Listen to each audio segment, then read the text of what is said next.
ओम हर हर महादेव। जय श्री कृष्णा। राधे राधे। आज मैं आप लोगों को परिवर्तनी एकादशी व्रत कथा सुनाने जा रही हूँ। श्री नारायण और महालक्ष्मी जी की विशेष तौर से पूजा किया जाता है। श्री कृष्ण जी का पूजा किया जाता है, राम जी का पूजा किया जाता है, क्योंकि ये तीनों एक ही है। ये जगत के पालन करता है। भगवान श्री कृष्ण शुक्ल पक्ष राधा रानी श्री कृष्ण का जन्मोत्सव धूमधाम से मनाया जाता है। इसके साथ ही भाद्रपद महीने में गणेश जी का महोत्सव भी मनाया जाता है। इसके अलावा कई ऐसे तीज त्यौहार हैं जो भादों के महीने में पड़ते हैं, जैसे हरताल का तीज भी पड़ती है। भाद्रपद मास में शुक्ल पक्ष की 10वीं तिथि के अगले दिन परिवर्तनी एकादशी भी धूमधाम से मनाई जाती है। इस मौके पर लक्ष्मी नारायण की पूजा करना शुभ भी माना जाता है। तो आइए जानते हैं परिवर्तनी एकादशी के शुभ मुहूर्त। परिवर्तनी एकादशी 3 तारीख यानी बुधवार के रात को 3:53 पे शुरू होगी, जो कि अगले दिन 4 तारीख को यानी बृहस्पतिवार के दिन 4:21 पे व्रत समापन होगा। ब्रह्म मुहूर्त है जो कि 4:30 से 5:15 तक। विजय मुहूर्त है 2:27 से दोपहर को 3:18 तक। गोधूली मुहूर्त है 6:40 से 7:03 तक। निश्चित मुहूर्त का समय है रात 11:58 से 12:43 तक। वहीं अमृत काल भी रहेगा 6:30 बजे से 7:30 बजे तक। इस बीच यदि शाम का पूजा आप करते हैं तो शुभ फल की प्राप्ति होती है।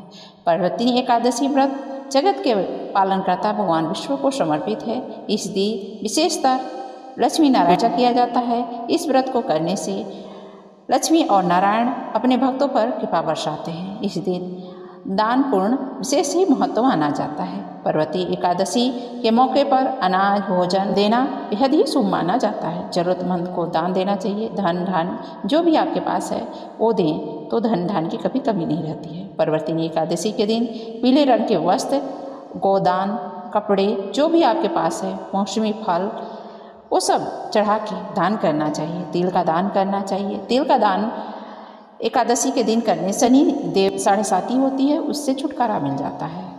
यदि आपके पास गौ है, गोदान करते हैं तो आपके सारे विघ्न दूर हो जाते हैं। पर्वतनी एकादशी के दिन घी का दीपक जलाएं, शहद का दान करें तो ज़्यादा ही शुभ माना जाता है। घी का दीपक जला करके यह मंत्र का जाप करें। यदि आप ये मंत्र नहीं जप सकते हैं तो 108 मंत्र मेरे यूट्यूब के द्वारा सुने। ओम श्री तुलसाय नमः, ओम नंदने नमः, ओम देव्ये नमः, ओम शिखे नमः, ओम धारणे नमः, ओम धात्रे नमः, ओम सावित्रे नमः, ओम ससधान्ये नमः, ओम कालहारणे नमः, ओम गावे नमः, ओम देवगीताय नमः, ओम दवेस्ताय नमः, ओम पद्मने नमः, ओम श्रीताय नमः, ओम रुक्मणे नमः, ओम प्रिय भूषणाय नमः, गौवे नमः, ओम गौतमांचिताय नमः, ओम त्रेताय नमः, त्रिपादाय नमः, ओम त्रिमूर्ते नमः, ओम जगत्राय नमः, ओम त्रासिन्ये नमः, ओम गात्राय नमः, ओम गायत्र्याय नमः, ओम गर्भवाणीये नमः, ओम शोभनाय नमः, ओम शमाय नमः, ओम धीरदाय नमः, आराध्य नमः, ओम यज्ञ विद्याय नमः, ओम महाविद्याय नमः, ओम गुहा विद्याय नमः, ओम कामाख्ये नमः, ओम कुलाय नमः, ओम श्रिये नमः,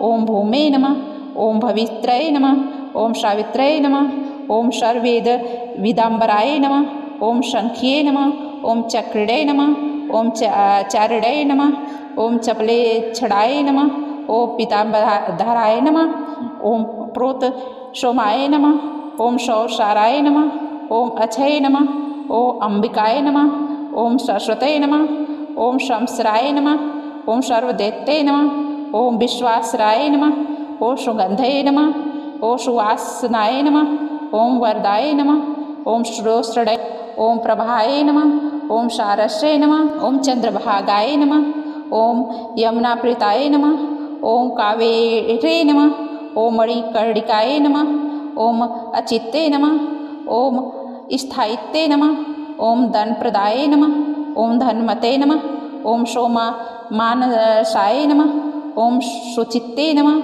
ओम श्रेयसे नमः, ओम प्रीति चित्तेक्षणे नमः, ओम विभूते नमः, ओम आकृताय नमः, ओम आविभूते नमः, ओम प्रभावीये नमः, ओम गंधर्वीये साये नमः, ओम शश्रताय रोपणे नमः, ओम श्रुतिकाष्ठाय नमः, ओम प्रयाय नमः, ओम धात्राय नमः, ओम श्री वृंदावये नमः, ओम कृष्णाय नमः, ओम भक्तवत्सलाय नमः, ओम गोपिका क्रीड़ाय नमः, ओम हाराय नमः, ओम अमृत रोपणे नमः, ओम भूमे नमः, ओम श्री कृष्ण कांते नमः, ओम श्री तुलसये नमः।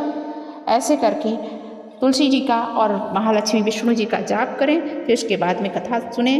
पीला रंग का फूल, पीला रंग का वस्त्र, पीला रंग का जो भी आपके पास है फल फूल को चढ़ा के पूजा करें तो शुभ फल की प्राप्ति होगी। उस दिन केसर युक्त मिष्ठान बना के यदि आप अपने हाथों भोग लगाते हैं विष्णु जी के तो पुण्य की कृपा प्राप्त होगी। तुलसी की लकड़ी से उस दिन दीपक जला, धन की कभी कमी नहीं होती है। तो आइए कथा की ओर। एकादशी व्रत की कथा मैं सुनाने जा रही हूँ। पार्श्व एकादशी को वामन अथवा परिवर्तनी एकादशी भी कहते हैं। ब्रह्मवर्त पुराण में भगवान श्री कृष्ण और महाराज युधिष्ठिर के सम्मान में इसकी महिमा का वर्णन है। युधिष्ठिर महाराज ने भगवान श्री कृष्ण से पूछा, हे जनार्दन, भाद्रपद मास के शुक्ल पक्ष में आने वाली एकादशी का क्या नाम है? इस एकादशी व्रत को की विधि क्या है? इसको करने से क्या फल की प्राप्ति होती है? कृपया विस्तार पूर्वक वर्णन कीजिए। भगवान श्री कृष्ण ने कहा, हे राजन, इस एकादशी को पार्श्व एकादशी कहते हैं। इस व्रत के पालन से सभी प्रकार के पापों से मुक्ति पा जाते हैं। इस एकादशी के केवल महात्म श्रवण करने से जन्म जन्मांतर के पाप धुल जाते हैं। वाजपेयी यज्ञ का फल प्राप्त होता है।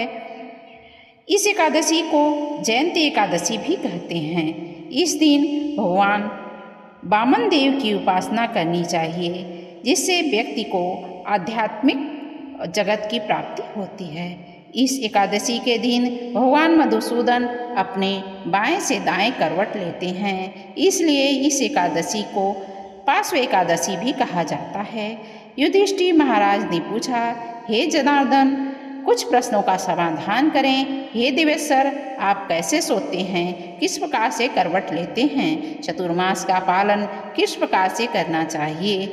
आपकी निद्रा के समय दूसरे लोग क्या करते हैं? आप बलि महाराज के बंधन में क्यों रहते हैं? हे स्वामी, मेरी से सारी शंकाएं यहाँ पर कृपा करके दूर कीजिए। भगवान श्री कृष्ण ने कहा, त्रेता युग में दैत्य कुल में जन्मा बलि नामक मेरा एक भक्त था। अपने परिवार के साथ वो मेरी पूजा अर्चना करता था। उसने ब्राह्मणों की पूजा और अनेक यज्ञ भी किए थे, जिससे वो इतना शक्तिशाली बन गया था कि उसने इंद्र को भी पराजित कर स्वर्ग का भी राजा बन गया था। सभी देवी देवता ऋषि मेरे पास आए। उनके कल्याण के लिए मैंने वामन अवतार लिया और राजा बलि के यहाँ यज्ञ पर पहुँचा। राजा बलि के पास मैंने 3 पग भूमि मांगी। इससे भी अधिक मांगने की विनती बलिराज ने मुझसे की, परंतु मैंने दृढ़ संकल्प से केवल 3 पग ही भूमि मांगी। दूसरा कौन सा विचार उसके मन दान में 3 पग दे दी।